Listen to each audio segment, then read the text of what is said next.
He clobbers it high and deep to left field. All the way back to Sorrell. Back-to-back days. Grand slam homers back to city. 4-0 Crimson Tide.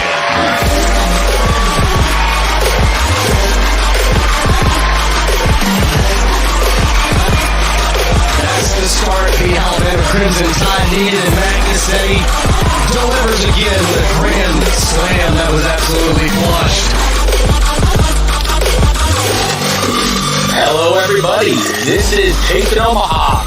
I'm your host, Matt McGowan. Thank you so much for being with us today. We are going to be recapping the wildest and craziest college baseball weekend we've had in a very long time. I mean, just unbelievable baseball. Unbelievable events occurred. 1, 2, and 3 all lose over the weekend. Pitchers are being ejected for, foreign substances. Teams that are mathematically out of the playoffs are now winning games and now maybe even pushing themselves into a regional or possible regional, super regional. The catch of the year out in Oakland, where two players go up to rob a home run, one hits it to the other one catches it. If you haven't seen it, it's unbelievable. Absolutely the best weekend in college baseball we could ask for. Okay?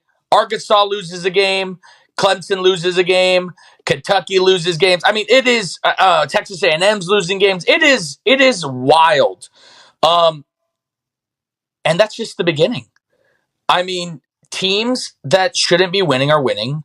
And the top teams that you would think would be dominating, like Wake Forest, who is our number one coming into the season, is kind of faltering right now. They really don't have an identity. They do have an identity on the mound. They do throw and pitch well, but they're losing games because this highly potent offense isn't doing what it needs to do. So it's an incredible weekend, an incredible amount of baseball that we watched this week. The best part of my job being here, talking to you guys, I get to watch baseball every single weekend. And it's great because I'll give you an example. My wife this weekend was like, hey, Harry Potter's on. It's like, that's great. I got Vanderbilt, Florida. So you watch Harry Potter. I'll watch Vanderbilt, Florida. Okay, I guarantee mine's going to be more exciting. Okay, it's not written by writers. This was amazing. Absolutely amazing. Florida did what it's supposed to do. Dominated Vandy 6-2.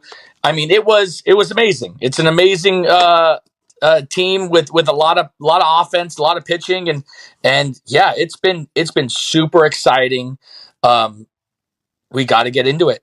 Let's go right off the bat. Wake Forest, what is going on? If you're in that area, if you're in that region, if you're a big fan of them, I think it's something we have to talk about. Is it the players? Is it the coaches? How does a team create an identity? Right? Their identity last year was they were the bruisers of the ACC. Tough. We're going to throw it 100 at you. We're going to hit bombs. We're going to do everything we have to do in order to just dominate you physically, mentally, emotionally, every single way we can possibly do it. We will bunt. We will hit and run. We will do all those things. I've watched 10, 12 Wake Forest games this year. The pieces are there. 100% the pieces are there. They have the pitching. They have the bats. I don't know if the lineup is constructed the right way. I don't know if this is a mental thing with the team thinking, hey, the hype is real, early in the year where they're dominating teams, but now they get into their ACC schedule and they're really faltering and losing games they shouldn't be losing. They should be sweeping teams. They should be winning series easily because the fact of the matter is they have better players than most of the other teams in their conference, which would assume that they would win, right? And I just think that there has to be something underlining in in the team aspect, right? We talk so much about team and there's so many teams that I'm sure all of us have been a part of, that have great chemistry. Guys want to be there. They want to win for each other. They're team guys. They're glue guys. There's one or two absolute studs, but there's a glue that's there that helps teams get to that next level, take that next step. And I don't know if they have that. I don't know if Kurtz is not, he is the leader offensively. He's the big dog that everyone looks to produce, and I think that probably puts a lot more pressure on him to have to produce because right now they're not playing very well. So I don't know what it is. Again, we've all been a part of teams like this, and I think it's something that they need to look internally. They need to have a player meeting and say, hey, we got to figure this out because it's coming up quickly. And yes, can you win a regional? Absolutely. Can you win a super regional? Absolutely. Are you going to get to a regional? I hope so. I mean, they're fun to watch, but Duke's playing well. Florida State's playing well. I mean, the ACC, Clemson's playing well. There are teams that are flat out playing better and flat out better than what we expected, right? We thought Wake Forest would be top 2. LSU, same thing, top 2, top 3. It's not happening. This is why college baseball is so much fun, so amazing. It's not, college football. It's not, hey, there's going to be 6 teams. There's 5 teams at the end of the year. We know who they are in the beginning of the year. We might have a USC mix in or an Oklahoma mix into the top 2 or 3 or 4. In college baseball, that's not how it goes any year. Every single year, it is up for grabs. And not only that, every single year, you're playing in the biggest tournament in Omaha, trying to chase the championship. And that's what makes college baseball so exciting. If you're not watching college baseball at any level, you're missing out. JUCO baseball, I saw 2 JUCO games this week. I mean, absolute studs. Cerritos, Pasadena Community College. Pasadena Community College, just so for those of you that don't know, is right by the Rose Bowl. They have historically been horrible. Bad. I mean, no bueno. Not good. And they got this kid, Joe Bacon, who came from Pasadena High School, was the MVP of his league. He is absolutely dominating.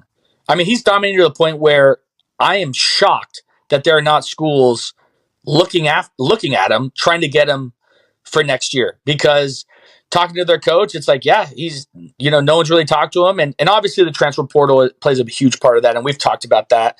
And we'll probably get into that a little bit as well today. But the fact that kids playing at the JUCO level that are dominating the game are not getting an opportunity at the D2, D3 level, or D1 level, for instance. I mean, Joe Bacon can play at any one of those. I mean, he throws strikes. He has 4 pitches. I mean, he is, does he pass the eye test? Absolutely not. Is he 6'3"? No. 5'11", 5'10", but can chuck. And that's a lot of us, right? That's a lot of guys in our area, guys that you knew, guys that you know now, kids that you know now. A lot of them don't pass the eyeball test and are going to get passed over, but they're complete ballers. And JUCO baseball, if you're not going to one of those games, please do it. I mean, it is awesome to support those guys. It's an amazing opportunity to see some really, really good baseball. D2, absolutely wild as well. I mean, got to talk to a good coach, a good buddy of mine at Point Loma, and he was, talking about how their team is, they're in the top 5. They're doing really well. Obviously, the team to beat's Tampa. But he says that a lot of these kids, after this year, he's going to lose to go to the portal, which makes sense, right? I mean, he's a really, really good team, and they have really good baseball players, and those players are going to want to try to go to the UC Irvines, go to the, UC Riversides, go to those D1 schools where they can play for a national championship and chase Omaha, right? That's why we're here. And it brings me to my point where, again, and this is my point probably every week, because I try to talk college baseball to as many people as possible. And a lot of people are like, oh no, I was doing this or I was doing that. And I'm telling you right now, it is more exciting than college basketball. Any other, college football is obviously the best, right? But any other sport outside of college football, college baseball beats it. Okay, in the college realm, obviously NFL is separate. They're their own animal. It's better than MLB baseball. I'm telling you right now, if you're watching a Kansas City Royals game and not watching a Missouri State game or a Missouri game in Columbia, I mean, you're missing out. You are 100% missing out. If you're watching the Mets, okay, who are okay this year, whatever, but you're not watching St. John's or you're not watching, Hofstra, you're missing out. Queens is one of the number 2 D2s in the country right now. Okay, like you're missing out. It is in such a great spot right now, college baseball, that I'm just so fired up to be a part of it. I'm so excited that we're here talking about it, and absolute domination by a lot of teams, and it's fun. It's fun to watch. Florida this week, unbelievable, unstinking believable. They complained for about 2 innings that the Vanderbilt pitcher had something on his arm. Umpires go out, they check him. Guess what? There's something on his arm. Yeah, you're gone. See you later. So we're going to see what the NCAA brings down on those on that game and see what the official ruling is going to be. But they were winning that game, and they still called him out, which is great because, shouldn't have foreign substances. Listen, if it's cold, you should definitely have pine tar. Okay, we don't want ball slipping, people getting hurt, things like that. Guys are throwing 100 now. All right, 95 to 100 at the college level. So if it's cold, throw a little pine tar on, figure it out. All right, hit a spot. But if it's not cold, which it wasn't, come on, man, we got to figure it out. You can't be doing things like that, which is exciting. Because the crowd went nuts. It was unbelievable. It was unbelievable to see, and I'm sure they'll be talking about it all day and talk radio over in Vandy and things like that. The Oakland catch, we talked about it in the beginning. If you haven't seen the Oakland baseball catch, Oakland University, left fielder goes up, they rob a home run. It hits off his glove, comes back into play. The center fielder lays out full extension to catch the ball to rob the home run. Unreal. Catch of the year by far, hands down. I mean, it's going to be better than any catch, the pro level. I mean, it was absolutely amazing. And we talk about this at the younger levels, where, guys have to be committed to backing each other up and doing all these little things. And fundamentally sound baseball, center fielder runs over, help his left fielder, make sure he's yelling wall, wall, wall. The guy gets up, knows exactly where the wall is, jumps up, hits the ball, center fielder catches it. Absolutely unreal. I mean, everyone went crazy. The guy on the radio is going crazy. The fans are going crazy. Their team's jumping around like they just won the World Series. It was awesome. And that's the most amazing part about it. It's college baseball. It's kids, man. It's kids. It's amateur. These games matter. Yes. Is it Western Kentucky versus Oakland? Yes. But it matters. Every single thing matters in college baseball. And that's the best part. That's why East Stroudsburg playing Millersville, you probably have never heard of. It's a huge Division II matchup. It's going to be amazing. It's going to be top flight D2 baseball. If you're in that area, go see it. Go watch. Support the kids. It's awesome. Another way to support baseball and to learn more about baseball and get the resources, you got to get into the Baseball Blue Book. We've talked about it every week. The Baseball Blue Book is transforming the game. It's allowing players to create basically a database for themselves, like a LinkedIn, so you can see their work all the way through. It is phenomenal what they're doing. The resources are amazing. It truly is something extremely special that's going on. And I'm excited that they're doing it because, as a high school coach and as somebody who, has been very fortunate to get a lot of guys to the next level. It's something that we promote. We have to promote, right? If we're trying to do the best for our kids and be the best resource, give them the best resources possible, we got to do it, right? You gotta say, hey, check into this, do this. Baseball Playground has a great course for recruitment. It's literally called the Foolproof Plan for Recruitment. If you're not doing it, you're missing out. It makes sense why no one's reaching out back to you or calling you or texting you or things like that. You're not doing what they're looking for, right? A lot of guys, think, oh, I'm going to pay NCSA or I'm going to do these other things. That's fine. Do it. If you want to spend the money and do it, go for it. But it's the exact same thing for free. You have everyone's contact over at the Baseball Blue Book. At the Baseball Playground, they tell you how to edit videos, take videos, get your mom's screaming voice or dad's screaming voice out of the videos when they're taking it for their kids. And we've all seen it. I know if you're in travel baseball, high school baseball, college baseball, you have those parents standing up with their phones out screaming, "Come on, Johnny! Come on!" And then he hits a double and it's just like, woo, all the way through. And you're like, oh man, as a coach, I don't want to hear that. So they teach you how to get that out. It's amazing. It absolutely is amazing. It's the next step to college evolution is going to be the Baseball Blue Book. Definitely check it out. And guys, we're excited. I'm excited. We're coming up to a break. We're here, talking college baseball. Stick around. We got a lot of great stuff coming at you, and we'll see you after the break. Hello and welcome to another edition of the Baseball Blue Book Bullet Point. Today I want to cover a topic that is in very, very high levels of discussion on social media platforms, and that is arm strength / velocity.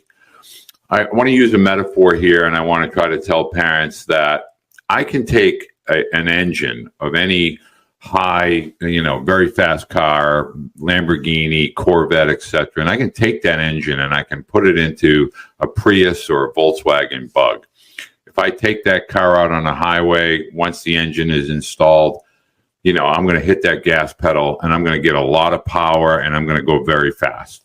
But my biggest concern is the brakes were built for a Prius or a Volkswagen Bug. They weren't built for a Corvette. So it's the braking system that I need to be concerned with. And this is an analogy that is no different than your son's arm strength or fastball velocity, as we affectionately refer to it. And I want to let parents understand is there is a natural progression that you should be adhering to. And the first is arm health, which will lead to arm strength. And really focus on the areas, the rear heads of the shoulder, the scapula, those types of muscle groups, allow them to be worked as much as the front of the shoulder and your bicep tendon and all those things that go into throwing a baseball. And what I want to is at no time should you be solely focused on how hard your son is throwing at any age up and through junior and senior year, where the relevance of that will begin to come more into play. We need to allow for more natural physical progression through Mother Nature with the addition of strength training, properly supervised, throwing multiple objects such as footballs and softballs as well as baseballs. Don't fall in love with the gadgets or the gadgets, and more importantly, don't fall in love with the gurus. Allow your children to naturally progress, developing arm strength. As it pertains particularly to pitching, make sure your son or daughter at a young age is able to locate a glove side fastball, meaning if they're a right-handed pitcher, they should be able to hit the outside corner consistently to a right-handed hitter. And once they are able to throw strikes consistently with their fastball, inside, outside, up and down, etc., begin to integrate pitches such as changeups. We get all this discussion with regard to curveballs and so forth. Not so much curveballs worried about from a health perspective, but are we trying to fool hitters as opposed to compete versus hitters?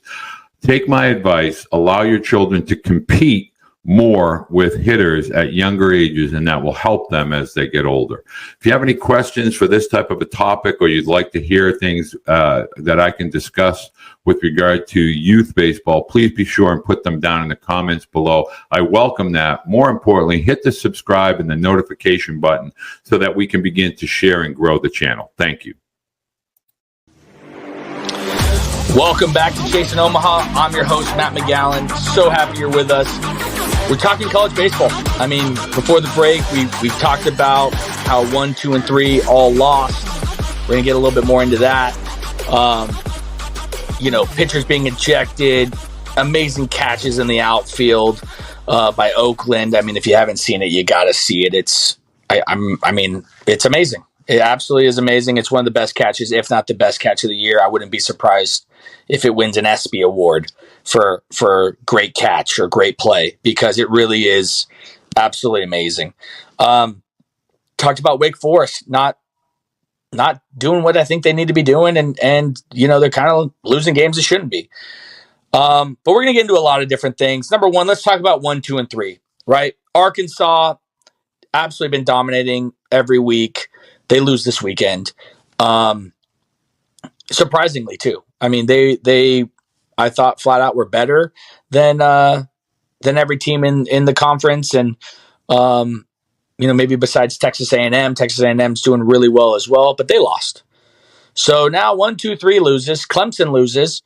I mean, it's kind of going in a way where expect the unexpected, right?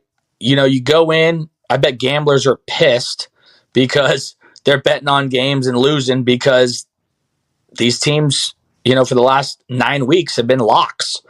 And it's great, because that's exactly what we need in college baseball. We need the game to be comparable to maybe what Division I AA football is, where every team can beat everybody. It's amazing. It's fun. It's exciting. Because Division I football, you just have your top 5, right? Or top 6 teams that are, really, we all know beginning of the year, these are the 6 teams that are probably going to compete for a national championship. Right now, there's 30 teams. Yes, 30 teams that I think could win a national championship. One of them being a team that has absolutely shot out of nowhere, flat out playing the best baseball they played all year, and that's the Oregon Ducks. And when you think Oregon, you obviously think, cool uniforms, cool field, all those things. I'm sure we haven't talked about Oregon in any episode that we've been on. We've talked about Oregon State, not Oregon. But the Ducks are playing a great brand of baseball right now. Hit and run, bunting, slashing, push bunts. I mean, doing fundamental things that is separating themselves in the Pac-12. And yes, the Pac-12 is extremely weak. It's Oregon State, and, can SC beat a team here or there? Yes. UCLA here or there? Yes. But it's really Oregon State and Oregon, which is very surprising, because Oregon State usually gets the best players in that area, and Oregon is now getting some of those guys, which is awesome to see. It's good for their rivalry. And they play this weekend. This weekend coming up, Oregon versus Oregon State. The Civil War. It's going to be awesome. It's going to be great brand of baseball. It's going to be everything you want to watch. It's on ESPN Plus. So if you have ESPN Plus, make sure you take a look at that. It should be on the Pac-12 network as well if you have Pac-12 network. Oregon right now is a team that is ranked 16th because they've won and coming up. And they have just as good a chance to win as Arkansas. They might not have the guns on the mound. They might not have the hitters that Arkansas has, but they're a cohesive unit. They know exactly what their role is. And I think so many teams and so many, teams we've all been a part of, they don't know. Some players just don't understand their role. And maybe their role isn't defined, or maybe a coach doesn't tell them what their role is. But hey, runner on first and second, I don't care. This is what you're doing. This is how you're going to do it, and you're going to be the best at it, right? And that's what Oregon's doing. 4-hitter up, first and second, they don't care. They're bunting. They're bunting the guy over, moving him, right? Number 5 guy hits a single, scores 2 runs. Hey, great job. We're up 2 now. That's fundamental baseball. That is exactly what they have to do in the West Coast, because we don't have the home run hitters, you would say, in the SEC, that the SEC has, that the ACC has. They do a different brand of baseball, which, I think has been successful in the past, right? That's how Fullerton wins. That's how UC Irvine gets there. That's how, Fresno State won. These smaller schools that people probably never even heard of, Pepperdines, things like that. That's how they get their opportunity to win in Omaha. Obviously, the game has changed. We're in an era right now where we throw 100, you hit 100. You hit 100, 500 feet, right? Even with BB Core bats and everything in the BB Core era, this is the most home runs that they've hit, which is outstanding and so much fun to watch. This is why college baseball, you got 30 teams. UC Irvine can win a national championship. They can. Flat out, yes. Okay? Duke can win a national championship. They have everything they need. Their closer is unbelievable. Their starting pitching handles business. I mean, they're ranked 7th in the country. Okay? You have teams that all have at least 1 or 2 guys on the mound that will win you a game, that will absolutely shove and do what they have to do. And that is why I say 30 teams. Because when you get to Omaha, it's a 2-game elimination. All right? You get out there, I'm going to throw my 2 best guys. I'm going to move on. Hopefully we're in the winner's bracket getting into game 3. You know what? Yeah, do I have to bullpen a game? Possibly. Yes, but if I lose, I'm still in the semifinal and I can keep moving forward. That is what makes this game so amazing and so great, because great, your 5th starter is really good and he throws 100. He might not pitch. He might have to come out of the bullpen. The SEC is stacked. The ACC is stacked. The Big Ten, I don't know what's going on in the Big Ten. I mean, I saw Ohio State win a game by like 16 runs, which, if I'm being flat out honest with you, Ohio State might be one of the worst baseball teams I've ever seen defensively in my life. I saw them play Cal State Fullerton. I'm not even joking. They ended up winning that game, but they had probably 6 errors. And what does that say about Cal State Fullerton? It says they're rebuilding, and it looks it. But Ohio State has some of the best facilities in the country. They should be getting top flight talent. They're not even a top 5 team in the Big Ten. They might not even be in the top 10 in the Big Ten. Okay? Because of the way they play baseball. Yes, do they have some arms? Absolutely. They have a guy in center field. I mean, I think you can get out of your car right now listening to this, and you probably could take 3 throws and throw better than that guy. All right? No knock on him. It's a weak arm in center field. Guys run on him. They score runs. Is he fast? Can he catch a ball? Yeah. Can he hit? No, but it is what it is, right? That's college baseball. They get what they get because that's kind of where they've kind of always been, right? When I think Ohio State, I think football. I don't think baseball. I think maybe basketball, Greg Oden. I don't think baseball at all. Nick Swisher, it's called Nick Swisher Field. I think it was called Nick Swisher Field when he was playing there at Ohio State. Like that's how good he was, and that's how bad the program's been. So it's some of those things where, these teams that have all the resources, have the money, have these things, are losing out on players. There's no reason why Ohio State shouldn't have guys. There's no reason why USC should not be a top 10 team every single year. If they went out and recruited the way that Wake Forest does or the way that LSU does, they would be they would be back in the College World Series every year, like they should be. But they don't, because they're more in it to, hey, let's get the kid from Santa Margarita. Great kid. That's awesome. He's not a top level guy. He's not a possible top 10 draft pick that decides to go to college. No, he's a kid who throws 85 and was really great in high school at the high school level. And, they're not getting the portal guys that they should be. They're not getting after this. And that's what's wrong with a lot of these teams. And we talked about it in segment 1 or before the break, that I was going to bring up the portal. And what you're seeing now, week 9, is the portal has completely changed college baseball, in the sense that right now the portal's open.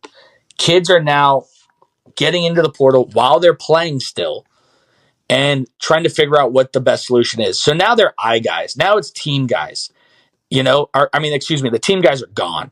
Right now it's, hey, I got to really perform, because if I'm going to get out of this, 12-17 baseball team at, UC Riverside, I got to perform, and I got to do what I have to do. And that's the only thing I don't like that's going on in college baseball, is a sense that if you want to be in the portal, absolutely go ahead, totally understand. But you have to have that portal open when teams are eliminated from the playoffs, or there has to be a clear date where they can't get in, because right now they can get in and they can be talked to and things like that. And I think that's what's going to hurt a lot of the lower level colleges. Or maybe not lower level. That's not what I meant. But I mean the non-Power 5 conferences, colleges, because it's going to allow these kids to kind of dictate what they want to do, and not be that team guy that's going to help build that program into something reputable or respectable. And you're seeing it everywhere. You have LSU guys in the portal right now. You have, I didn't play. And that's the thing about the portal, and that's kind of what's sad about sports in general right now. No one is willing to suck it up and learn. Be on the bench. Figure it out. You're not ready. If you were ready, you'd play. I mean, it's as simple as that. If you're better than the guy in front of you, you would play. There are so many kids that are so, I wouldn't say upset, or they're just so soft. I guess that's the word, right? They're just so soft. And you see it. You see it on your kids' teams. You see it in your slow pitch softball team.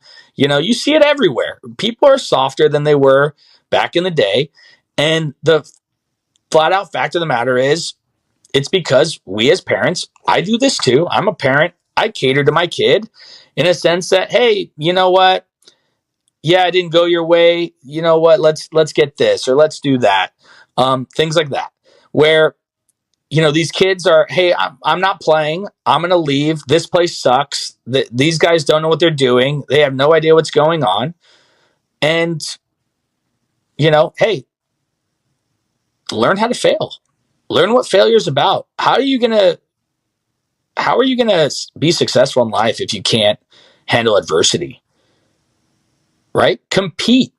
You're going to compete for everything in this world. Right? You want a job? Guess what? You're not the only person applying to that job. You got to compete. You got to work for it. You got to go get it. Right? You want that promotion? You got to compete. You got to be the best guy you can at your work or at your office, or the best truck driver you can be. It doesn't matter. Drive the most miles.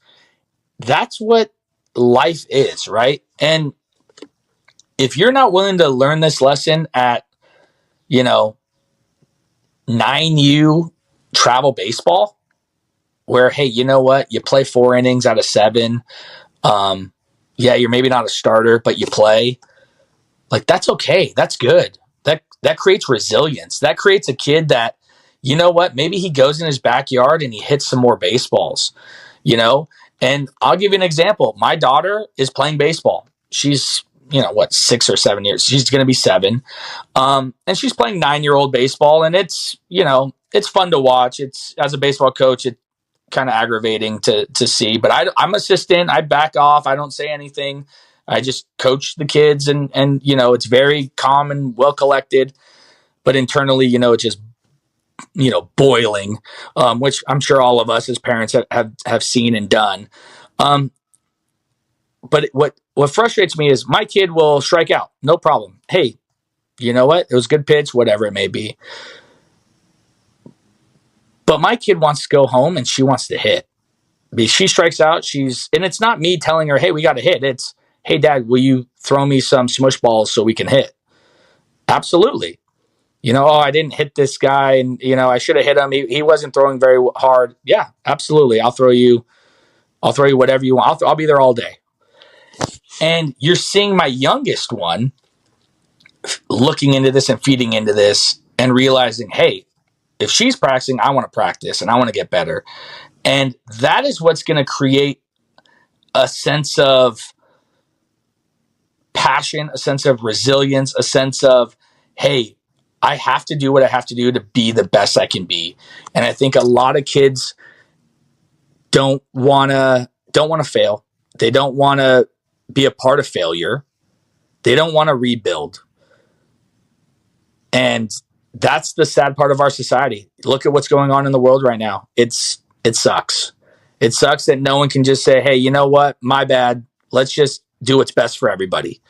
And unfortunately, that's not where we're at. And, you're going to see this portal completely transform college baseball because it's going to create teams or leagues or conferences that everyone wants to go to. And you're seeing it right now with SEC, but the ACC is growing. The Pac-12 is no longer in existence. So where do those California kids go? That's going to be the question. That's what we're going to talk about after the break. It's going to be interesting. This is Chasing Omaha. We're here at the Baseball Blue Book Studios. Stick around. Do you know what name, image, and likeness means? Do you know NIL, the acronym, and what the effects are on college baseball? I'm about to share that information with you next. Hello, my name is Walter Beatty, and welcome back to another edition of the Baseball Blue Book Bullet Point. Name, image, likeness, NIL is the nickname. What role does it play with regard to college recruiting, and how does it affect your student athlete? Well, I'm glad you asked, and I'm going to answer that for you. In today's college baseball landscape, it's very important for you to understand there are the haves and the have-nots, meaning there are schools that have a large booster following, and they fill the coffers of name, image, and likeness, which means your student athlete can be compensated for promotion, car dealerships, pizza shops, fast food facilities, you name it. Your sons or your student athletes can participate in it.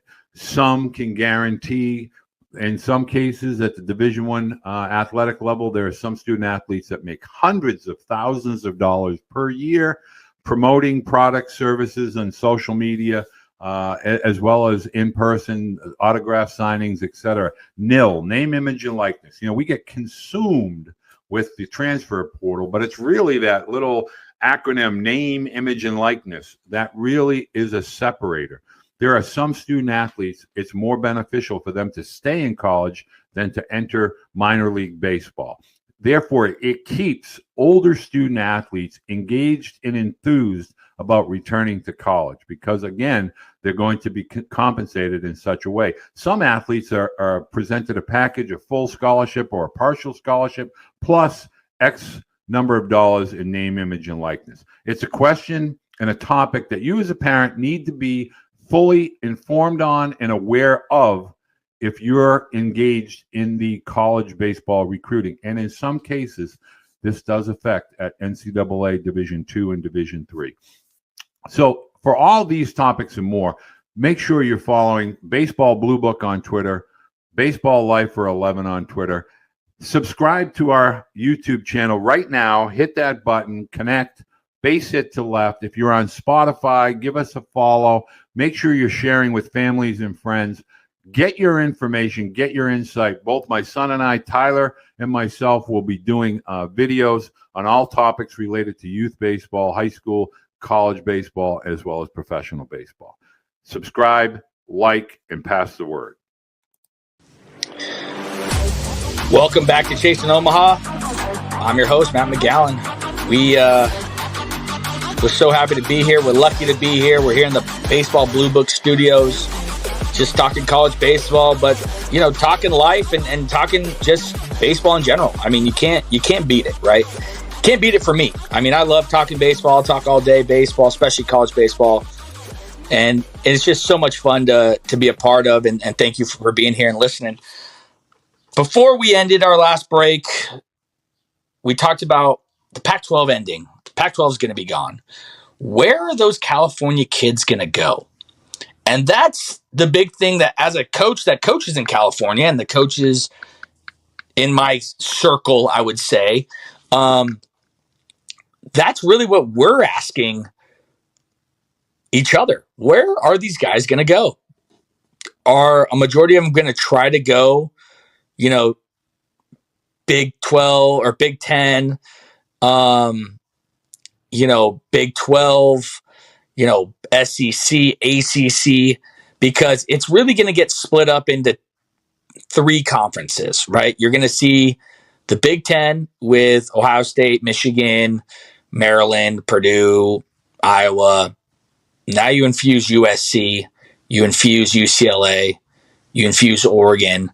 You're infusing some of these schools that are really, really good baseball-wise. Or I wouldn't say really, really good, but have been good in the past baseball-wise. Baseball in California is flat out the best baseball in the country.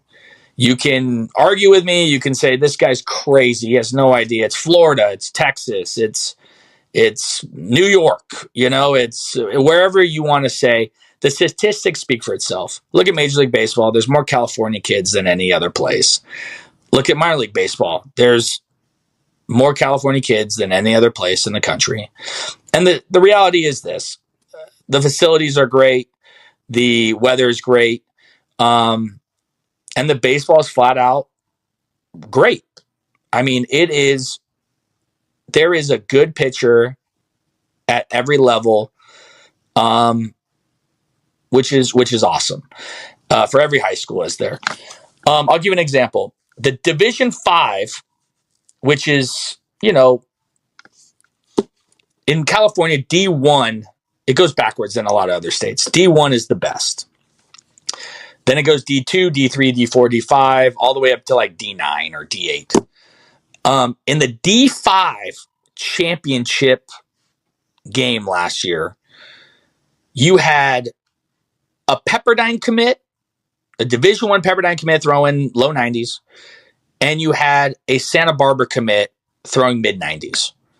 That's the Division 5. That would be your, Division 2. Okay? Or Division 3.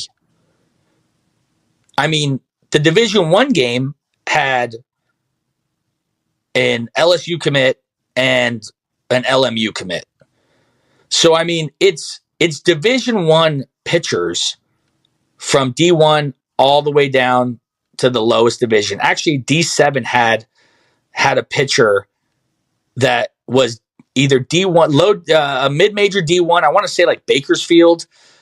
But what I'm saying is the baseball is just different. It's different out here. And not saying that it's, one kid's not better than the other kid and things like that in other states. But the reality is there's a lot of talent out here. And with the Pac-12 not being here and teams going into, I think, in college baseball, weaker conferences, where are those kids going to go? Why would you go to USC? I wouldn't send my kid. I have kids that are very capable of playing at USC at my high school, and we're not sending them there. No. We don't know what the state is going to be, what the state of the program is going to be, right? let's see what they're at first, and then we can start moving kids over there. But you're seeing that the highly touted players are already deciding they want to go East Coast. They want to go ACC or SEC. And you're seeing it in New York and in, Boston and in the top, in Maryland and things like that. You're seeing it in those regions, Philadelphia, all the Pennsylvania schools. Their top flight guys are going SEC and ACC. You're seeing Duncan Marston, high school kid, throwing 102 miles an hour. He's committed to Wake Forest. You're seeing kids want to go out there. There's a kid out of South Hills, which South Hills is in a small little community in West Covina. Moreno. The kid's name's Moreno. He's going to LSU. I mean, it is up and down the line. I mean, Westlake High School in Westlake, California, near Oaks Christian, where Jimmy Clausen and Wayne Gretzky and Joe Montana's kids, they all went to. That's the private school where all the kids went. Joe Montana, all those kids went. There's a public school called Westlake. It is a block away, walking distance. I'm not kidding. 2 blocks up, it's right there. They have 8 Division I guys. 8. Okay, they have Texas, they have Oklahoma State, they have TCU, they have Ole Miss. I mean, they have guys up and down the lineup, and that's why they're one of the best teams in the state, and that's why they're going to do really well in the state tournament. But there's not USC in that mix. There's not UCLA. Yeah, there might be 1 or 2, and UCLA, tends to get a couple guys, but I feel like they lose out on a lot of guys because they over recruit and want to get 7 shortstops. And hey, guess what? There's a portal now where in the fall, if they don't like what's going on, they just leave, which is smart, right? 7 shortstop. You tell me I'm the only shortstop you're recruiting, or there's only 2. That's what it is. That's the reason I never send kids to Cal State San Marcos. Great area. Great school, phenomenal school, okay? Amazing community. Baseball, whatever. But no, I had a kid, probably the best catcher I've ever coached, okay? D2 kid, had a D2 body, wasn't a D1 guy, but a legit D2 guy. I mean, he threw out, I want to say 27 of 28 runners his senior year. He batted, .410. He was runner-up player of the year. He won the CIF championship game, single-handedly, basically. He had a couple hits. He made throwing guys. It was unbelievable. He was an unbelievable talent. He goes to San Marcos. There's 11 kids. 11. And it's like, all right, that's fine. Yeah, you got to compete. You got to do it. And he was. And he busted his butt and made it, to a spot where he'd make the team. But as a coach, you're like, man, he had 15 other offers. You as a coach flat out told me, oh, I'm only recruiting 2 or 3 guys. 2 or 3 guys, no problem. My guy's going to win, or my guy's going to compete. And if he's not the starter, that's fine. He'll stick around and figure it out. He's going to be a freshman. That's fine. Totally understand. 11 guys, though? Yeah, not happening. And, you learn your lesson as coaches and as dads and as parents, and you're going to have to learn those lessons. You're going to have to figure out what's the best place for my kid. And with the portal, it also changes. Back then, 2 years ago, 3 years ago, as a coach, a kid would go, hey, I want to go to Millersville in Pennsylvania. Hey, no problem. I'm going to go on the Millersville website. I'm going to say, all right, my kid's a second baseman. They have a junior and they have a freshman. All right, well, my kid's pretty competitive. He's pretty good. I'll let him know, hey, there's a junior second baseman and a freshman second baseman. I think you can go out there, you can compete. I think you're probably flat out better than them. All right, great. We'll watch some video, do those things. Now, we have no idea who they're getting because the roster changes every single year. You could have 40 pitchers showing up, and they'll just cut them. Hey, we'll take the top 20, top 14, cut the rest. And that's happening everywhere. And that's what's going to be interesting for the portal. And that's going to be what's interesting, like I said, when I brought up, in the beginning of this segment, is these California kids are not going to go to schools in California because they're not going to be able to compete for a national championship. And then when they go to these other schools and there's 30 other kids, the reality is, between you and me, a lot of these California kids flat out think they're better than a lot of kids not in California, right? They go to these tournaments, they win, they do all these things. Are they going to be mentally able to withstand hey, you're not going to play. Hey, you're not the guy. Well, what do you mean I'm not the guy? I'm 2,000 miles away from my house. Like you told me I'm going to have an opportunity. Yeah, you're going to have an opportunity, but you're not going to play. Those kids are going to leave. They're going to transfer. Where are they going to go? Kids are soft. And especially in my area. I'm not going to lie. The kids in my area, they're in a bubble and they're soft. And, we try to tell them the truth and the reality. And it's probably the same in your area as well. And some listen and some don't. But all we can do is teach and guide and give our opinion, and what they take of it is what they take of it.